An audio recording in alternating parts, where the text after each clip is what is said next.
Wow. The Shikhandi deep dive, the sources you sent over, they're fascinating. It seems like there's a lot more to this story than meets the eye, right? Like more than just a battle in the Mahabharata. It really is. Shikhandi's story, it kind of acts as a lens, I think, Hmm. We can examine things like identity, justice, morality, all these big ideas in ancient India. Yeah, and you know what really struck me? It's how Shikhandi is accepted, in certain roles in society, even though they're transgender. It makes you think about, how we view these ancient societies, right? Like, were they really so strict about gender?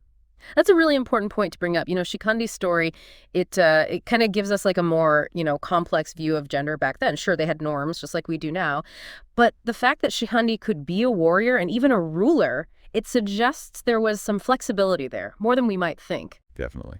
Okay, so before we get too deep into Shikhandi themselves, Yeah. can we like set the stage for our listeners? The Mahabharata is basically about two families, right? The Pandavas and the Kauravas, Yeah. and they're fighting over a kingdom. Exactly. And in the middle of all this, you've got Bhishma. He's this super important warrior, but he's taken a vow of celibacy. And that vow, oh boy, it has some serious consequences, especially when it comes to Shikhandi. Oh yeah, Bhishma's vow. It seems simple at first, but from what I've read, it causes a ton of problems down the line, leads to some tough choices. For sure. Bhishma's vow, it's like his biggest strength and his biggest weakness all at once. And the story does a really good job, I think, of showing how hard it is, trying to balance your own personal dharma with all the messy stuff that happens in life. And speaking of messy, the story of Amba, who was Shikhandi in their past life, it really sets up this whole chain of events. Right. Amba's story is key to understanding Shikhandi. Absolutely. She's got all this, the humiliation, the rejection, the burning desire for revenge. It fuels the whole story. And it gives us a powerful backstory for Shikhandi's role. So from what I understand, Amba was kidnapped by Bhishma, right? He was going to give her to his brother. But Amba was already in love with someone else, another king. And in the end, both men reject her. So she's left with nothing but this fierce determination to get back at Bhishma. And her determination is incredible, really. When both Bhishma and King Shalva reject Amba, it's like this huge turning point. It sends her on this quest, a spiritual quest to find the power to get her revenge, even if it takes another lifetime to do it. It's like the story's telling us, look what happens when we're too rigid, when we cling to these norms and expectations. Bhishma with his vow of celibacy, Shalva with his ideas about a woman's purity, they both play a part in Amba's suffering. You hit the nail on the head with that one. The story is definitely criticizing those rigid norms. It Yeah. shows us how much they hurt Amba. She's denied agency, denied respect. It's not right. And her quest for justice, it takes her all the way to Shiva. And Shiva grants her this wish to be reborn, to be the one to bring Bhishma down. That's a pretty serious long game right there. It really speaks to how much she's suffered and how strong her will is. Amba's story, it's not just some sad little side story. It's a powerful look at female agency, even when things seem impossible. And here's where things get even more interesting. Amba is reborn as Shikhandi. And suddenly the story throws us this curveball about gender and identity. Yeah, the sources kind of disagree about Shikhandi's birth and childhood. Some say the gods intervened, others say that Shikhandi always remembered being Amba. Either way, their gender becomes like this major plot point. But here's the thing that I find fascinating. Shikhandi is mostly accepted as a man, even though they're transgender. Yeah. They even get to hold positions of power. It makes you wonder, right? Yeah. How fixed were gender roles back then? Absolutely. Shikhandi challenges our simple ideas about ancient societies and their views on gender. The fact that they were accepted in these different roles, it means the reality was probably way more complex and nuanced. Totally. Mm.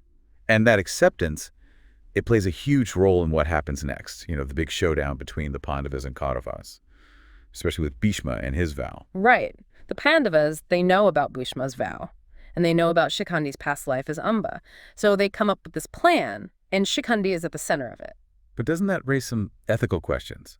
Is it really okay for the Pandavas to use Bhishma's vow like that? To use Shikhandi as a pawn? This is where Dharma gets tricky. You're right, that's the big question. The story isn't just good versus evil, black and white. It makes us think about those gray areas, where even people who seem good might do things that have, unintended consequences. And Shikhandi, they're caught in the middle of all that. They become this symbol of how complex Dharma can be. I feel like we've only just begun to uncover the story. Shikhandi's journey, Amba's quest for justice, Bhishma's vow, it's all connected. And it all leads to this epic exploration of identity, morality, and what Dharma really means. So we were talking about, Shikhandi and their place in society, and the Pandavas plan to use them against Bhishma. But there's this other part of their story that I found really interesting. It's about their marriage and what happened after. Right, Shikhandi's marriage. It really shows us a lot. They're accepted as male in a lot of ways. But then when it comes to marriage and having kids, well, that's where society had different expectations. It sounds like Shikhandi got married to a woman, right? And then she found out about Shikhandi's biological sex and felt like she'd been tricked. The sources talk about a huge scandal, like it was really humiliating for Shikhandi. Yeah, the reaction to it tells us a lot about how people thought about biological sex and having children back then. There was so much pressure to conform, Even in a society that seemed relatively accepting, there were still limits. And it's at this point in the story, like Shikhandi's feeling totally ostracized, right? They're looking for some kind of solace.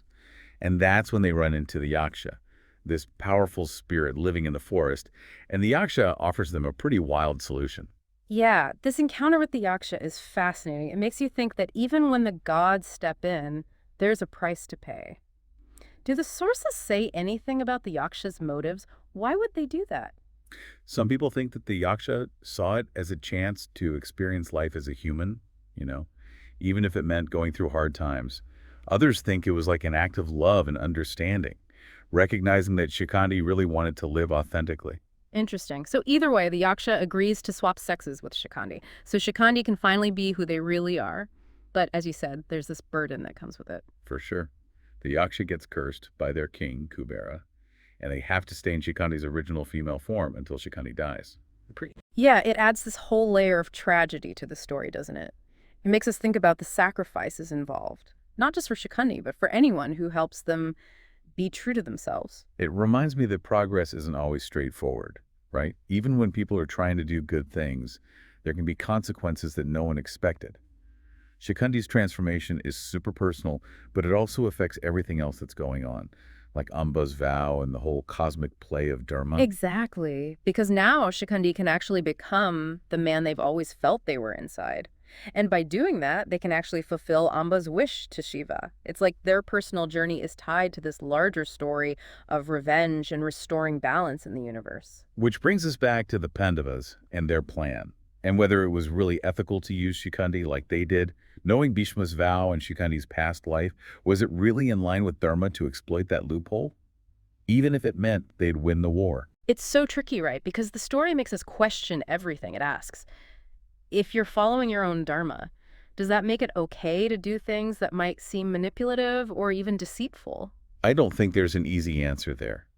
Some people might say it was smart, a clever tactic to defeat a powerful enemy who's fighting for the wrong side. Right, but then others might see it as disrespectful to Bhishma, like they're using his own honor against him. The story doesn't tell us what's right or wrong, it just leaves us with that question. And then you got Shikhandi at the front of the battle, and their presence is what makes Bhishma hesitate. And that's when Arjuna can strike him down. It's this huge turning point. It fulfills Amba's vow, it helps the Pandavas win, but it leaves you with this feeling that something isn't quite right. Ethically, I mean. Totally. It shows us that even when you're fighting for what's right, the way you get there can be really messy. Shikhandi represents that struggle, They embody both the desire for justice and the potential for people to get used and manipulated in a bigger conflict. But the story doesn't end with the war, right? There's more to Shikhandi's life after that. The sources say they went on to hold positions of power, even governing a city. That's really important, I think. It challenges the idea that ancient India was super strict about social structures. If they let Shikhandi be a governor, that means they were accepted, right? Maybe even admired for what they could do. It makes you wonder how Shikhandi led, right? How did they handle the expectations that came with being a leader while also being true to themselves?